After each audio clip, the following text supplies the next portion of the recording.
I didn't even know when the coronation was. Are you a Canadian, Ken? Well, you could ask me that. So, Father Cristino, I was talking to my brother, Father Dan, and he brought up something interesting to me in a conversation. We're talking about you, so full disclosure behind your back. And he said you had a great love for the monarchy in England. And I've never heard somebody been described that way, let alone a priest. I've never thought of that. I've never thought of my great affection to now King Charles III. Share with me why. Share with me why. And is this true? Well, yes, it takes some nuance. I think your little intro there has probably scandalized half of your viewers. If they had any respect for me beforehand, they've lost it now. But I think we need to clarify why I do feel that way. And it has to do with actually how you said that or asked your question. You said that I have a great love for the monarchy in England. But that is not, strictly speaking, the case. King Charles is the King of Canada. Canada, our home and native land, is a constitutional monarchy. It's not just that we've agreed to put him and his mom's faces on our money and then it ends at that. The whole system of our government is based around the system of government that has arisen in the Westminster parliamentary system of having a head of state who is a monarch and who also answers to a constitution. And so we have a system of government that sees that we all have a responsibility to something beyond ourselves that is embodied in a person that answers to someone beyond him or herself, which is God. Even if that is lived out poorly, even if that looks like it's superficial, it is the structure, it is the system. And I just believe that it is disingenuous to call oneself a Canadian or to claim to be patriotic and simultaneously be flippant about or dismissive towards the monarchy that guarantees the system of government that we enjoy in this country. With the coronation that has happened in the last couple days ago, I think some people struggle a lot with the monarchy and particularly the person of King Charles III. And maybe would say, we got to do away with all of this, do away with the monarchy, do away with the king. Because of maybe his personal failings in some respect. Like, what would you say to that? Well, I would say that this is probably an unpopular opinion, but I don't think Western civilization has recovered from the execution of King Louis in France that was part of the French Revolution. I think the French Revolution continues to reverberate throughout Western civilization, and that kind of attitude that I don't like this figurehead, so let's get rid of him, that is a revolutionary attitude. Now, our neighbors to the south are proud of being revolutionaries. They left what they did not like and came, and I think would have to admit, took over some other people's place and made it their own. Specifically, not to have anything to do with a king. What I find a little bit silly about the whole thing is the President of the United States might as well be a king. I don't think there's any difference now that I've been involved in the papal visit and I see how all of that goes on and the security detail and the protocol. The Pope is the vicar of Christ on earth, so maybe people don't have a hard time believing that that's appropriate for the Pope. It's no different for the president. The only difference is they elect their king every 4 years. So I don't think we can actually get it out of our consciousness that there will be a person in whom we invest this authority. But in a republic where you think that now everything's equal because you have chosen the people in power who you have invested power in, and they are serving you in a monarchical system, which I think has been perfected through a constitutional and parliamentary balance of power, you have someone not in whom the people have invested power and authority, but in whom it is said that God has invested that power. I thought I had personal affection for Queen Elizabeth II. Her late Majesty was the Queen of Canada for all of my life, and practically for two other generations' lives. My grand uncle, my kokum, my Cree grandmother, her eldest brother, from 1975 to 1979, served in the office of the Lieutenant Governor of Alberta, which is the Queen's official representative to the provincial legislature, and who signs all of our legislation into law. And I have had instilled in me, from my upbringing, a respect for that office.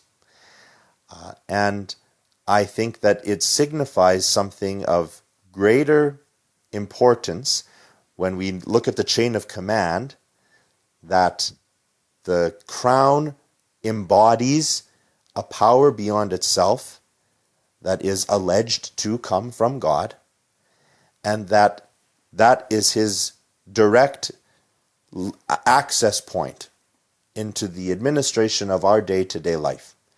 At least the concept, even if it is sullied and confused by the office holders and the fallen human beings who get in there and maybe mess it all up, the concept remains. And I think as a Canadian, if we are going to defend having the country that we have, the starting point cannot be desiring to dismantle what makes it what it is. As you approach this view through the Catholic lens, some might say, well, there's a great could there be a great contradiction here? Because we're talking about a king who's also the head of the Anglican Church, if I'm using the correct language. And it's not the Church of Jesus Christ. So how do we reconcile this? We have a king who's Anglican simply because somewhere along the line someone chose not to be Catholic because they wanted to get a divorce and remarry somebody. So how do we have a great love or for this institution when the foundation of it is based on a rebellious act? Well, the institution is not based on a rebellious act. A rebellious act has infiltrated and corrupted that institution. And when there is corruption in institutions, we have to ask, what do we do? Do we abandon the institution? Do we dismantle it? Or do we reform it? And I think that if you reform something, it requires dialogue, respect, listening, debate, and humility. Now, when you are the monarch, I suppose humility might be hard to come by, because you know that all power, at least earthly power, has been invested in you. But where we have to reconcile as Catholics with the monarchy that still constitutionally reigns over the country in which we live, is that there is a problem inside of it that is a theological problem. And where there are theological problems, there need to be theological solutions. Not revolutions and not political rebellion. The answer to rebellion is not more rebellion. So King Henry VIII rebelled against the divine law. And it's, I think, bearing upon us to consider what St. Thomas More said before he was beheaded by the king whom he served. I die the king's loyal servant, but God's first. And that is a good example. And then Her Majesty, Her late Majesty, Queen Elizabeth, received Pope Benedict XVI in 2010 to a state visit in the United Kingdom, where he spoke in Westminster Hall, which is very rare for other heads of state to come and do so. And he spoke of the sacrifice of St. Thomas More, whose successor, the successor of his executioner, was sitting right beside him. And she listened to him very graciously and gave him a platform to speak. There's no doubt that she was aware of the text of what he was going to say before he said it. And then he was brought to venerate the place at which St. Thomas More was executed, or at least sentenced to death, in that very chamber. That is an openness to a conversation. And I don't know, I think we would have a different conversation as Catholics if 1 or 2 kings from now, one of them were to decide, well, look, the Anglican Communion is falling apart, and it actually is, objectively speaking. It does not represent anything that it once did. And I am actually very taken by the truth of Catholic doctrine, and so I, this king, declare that you no longer need to be the head of the Church of England to be the king of United Kingdom, and so I'm going to be a Catholic. There's nothing stopping that from happening. Now, people could say, oh, that's just a pie-in-the-sky fantasy, and there's no point ever imagining such a thing. Why would there be anyone whom we would limit the possibility of being converted to the fullness of the truth of the Catholic faith within the Catholic Church if we are going to proclaim the gospel indiscriminately to anyone with whom we can share it? So that's why I don't just outrightly dismiss it, even as a Catholic priest, because there is error historically that perdures inside of the institution. The possibility of the King of England becoming Catholic, isn't that something that we should want? Isn't that something we should desire? And can't we even say this is God's will? I believe it's God's will that we would all become Catholic and that we would all live the fullness of the Catholic faith, from the lowest servant to the highest king. And that's actually what has always been the beauty of Catholicism. Many over the centuries have said that that's what convinced them of the truth of the faith, that kneeling at the same communion rail was this king and this peasant, because both professed the same faith and lived in one holy Catholic and Apostolic Church. So we have to believe that and want that. And I will say about the proclamation of the gospel, I don't know how many people, after they see a pope step out on the balcony of St. Peter's in the Vatican and say his first few words after newly being elected, I don't know how many of those people then later tune in to watch the inaugural Mass of him taking on his pontificate. But I suspect it is many, many fewer people than who watch the white smoke come out of the chimney and see who's the man that comes out on the balcony. They don't care about the inauguration of the pontificate. Catholics, some Catholics, probably not even the majority, watch that with affection. But even many Catholics don't care. Well, he's the Pope now, and they just leave it at that. But I think many, many millions more, I don't know the numbers, tuned in and watched the coronation of His Majesty and were completely covered in majestic, beautiful imagery, the hymns that were sung, the building and the architecture in which these things take place, just all of the ritual is in itself a proclamation of the gospel. Even if it's being entrusted to weak, sinful people who do a poor job communicating the truth of that gospel by the quality of their own life. That's why in a monarchy, you don't pay attention to the office holder as much as you do to the crown. That's what we always talk about. We talk about the crown. And that was, for me, the enduring image from the funeral of Queen Elizabeth II, was watching her casket be wheeled through the long parade that it was taken until it arrived at St. George's Chapel where it would be interred. And just before they lowered her casket into the vault, the crown, the scepter, and the orb, the physical signs of her office, were taken off of the casket. The body of the woman was all that remained and was lowered into the ground just like everyone else's body. But the crown was set up on the altar where it awaits to be placed on the next head that will carry it. That is imagery that speaks to us, that should remind us of the dominion of God over all of the earth. That crown endures, and it properly resides on that altar when it's not on someone's head. And when it's removed from someone's head, that head just goes down to the ground like anyone else's. And that, I think, is worth appreciating and reflecting upon and being instructed by.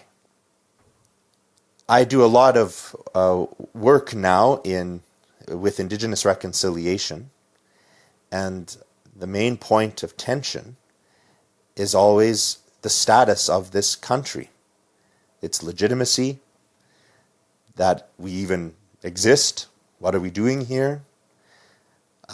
Those kinds of conversations happen all the time. And I guess I have just personally arrived at the conclusion that we can't keep having it both ways. We can't keep demeaning the existence of this country and suggesting that it shouldn't belong and besmirching the crown and the king and basically apologizing for existing, and then just carrying on, happily going about our business. That's what's happening in this country right now. We just bend over backwards saying we're sorry for even coming into existence and being confederated as a constitutional monarchy under the British monarchy. And instead of saying, no, that's what we are, that's not going to change. If you are in this country, we should be proud to be in this country. We should be patriotic. It is a virtue to be patriotic. We don't ever talk like that. But then here we still are. We still pay our taxes. We still vote in elections. We still keep living here. And we still keep carrying on. And I think that schizophrenia is harmful to society. So, if we are going to stay being the country that we seem to enjoy being and exercising the freedom that we enjoy exercising, then we should appreciate all of what it means to be the country that we are. And that means we are a constitutional monarchy, that King Charles III is the king of this country, that a parliament is established in his name and exercises with his power, whom we elect members to go and represent us and fight to defend for us freedom, which facilitates human flourishing. Those are all good things. And if we're going to keep enjoying it, we have to stop knocking everything that makes it what it is. And find a way to happily and with reconciled hearts and consciences live together as neighbors and fellow citizens. You mentioned a word, virtue, in there. Being patriotic is virtuous. Why? What describe this virtue? So patriotism comes from the Latin word patria, which is father, right? The pater means father. So patria is like referring to your country as your fatherland. And it is the recognition of the fact that where we live and our connection to our land, where we're from, should have importance to us. And I have various ways of appreciating that reality, especially as a person of Indigenous heritage. And we talk about this all the time, that our connection to our land is important to us. And having had it taken away or modifying the way in which it can be lived on and enjoyed has been a source of profound pain and difficulty and frustration for countless generations of Indigenous people who have lived through that since the European settlement of these lands that have produced the country we now call Canada. But to my earlier point, we're still here. So if we agree that it was bad that it ever happened, then we need to go to some other place in the world that once belonged to another group of people that has had it taken over by whoever's living there now. This has been the history of the world. The history of the world is, because of original sin, conquest. We just go and conquer whoever we can conquer and take over their place. But if you take it over and then don't even show gratitude for having it and demean the people that still are there and insult the existence of what has taken over, then it's duplicitous. The antidote to that is patriotism, which is gratitude for having what you have, the recognition that it is not yours, that it is a gift from God, who alone has dominion over all of the earth, because it is his and he has made it by his own hands, as it says in the Psalms, and that we receive it with gratitude and treat those with whom we live on it with respect and love. That is being patriotic.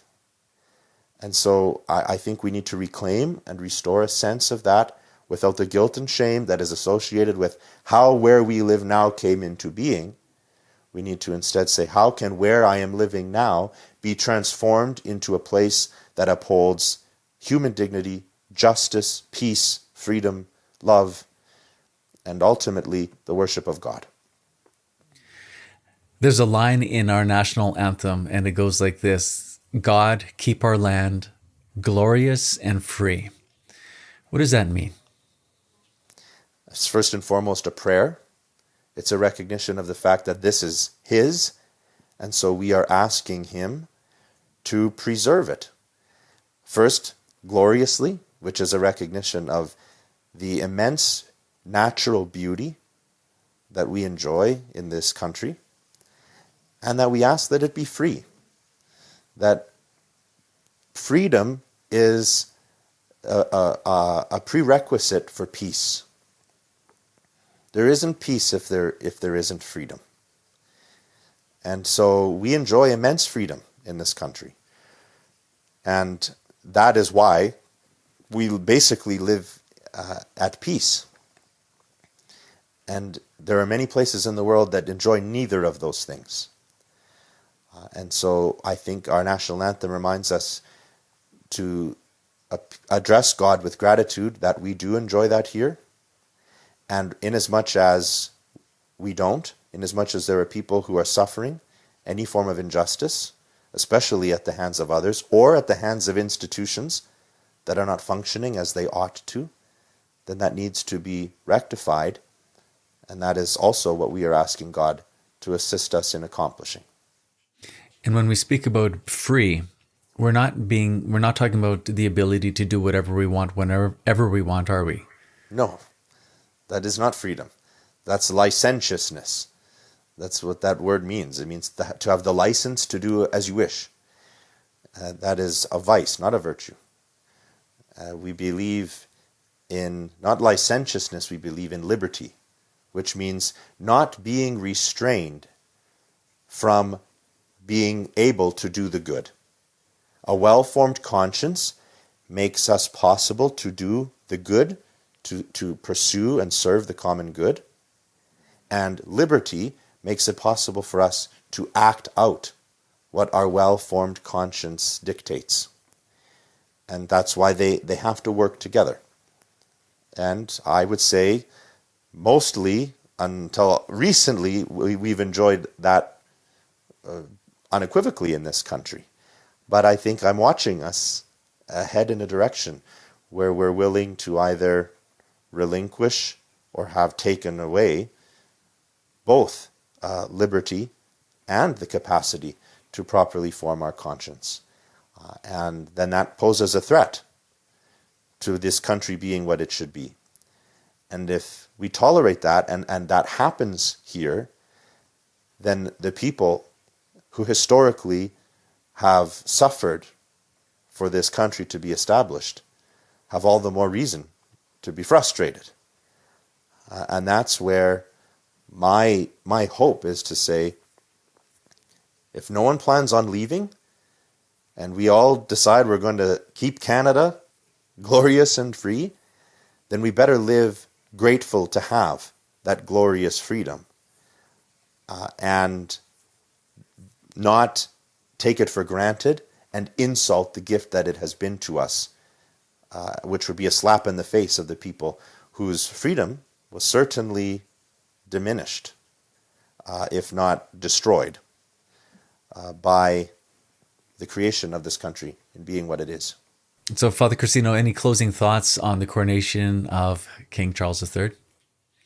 Well, only just that I thought it was very beautiful, and I thought that it was a moment to project to the world, to a very large audience, important and meaningful Christian symbolism and imagery that I hope helps in others provoke thoughtful conversation like you and I have had today. Even if there's misunderstanding or disagreement among your viewers or those who hear it, that it would still have been an occasion for us to think about some of these important themes. Well, I appreciate your thoughts. I appreciate your time. Thank you for being here. And thank you, friends, for watching. Comment below. Share with us your thoughts on our conversation. I'll read every comment. I might not respond to everyone, but I'll read everyone. But thank you for watching, and God bless you. Thank you. God save the King.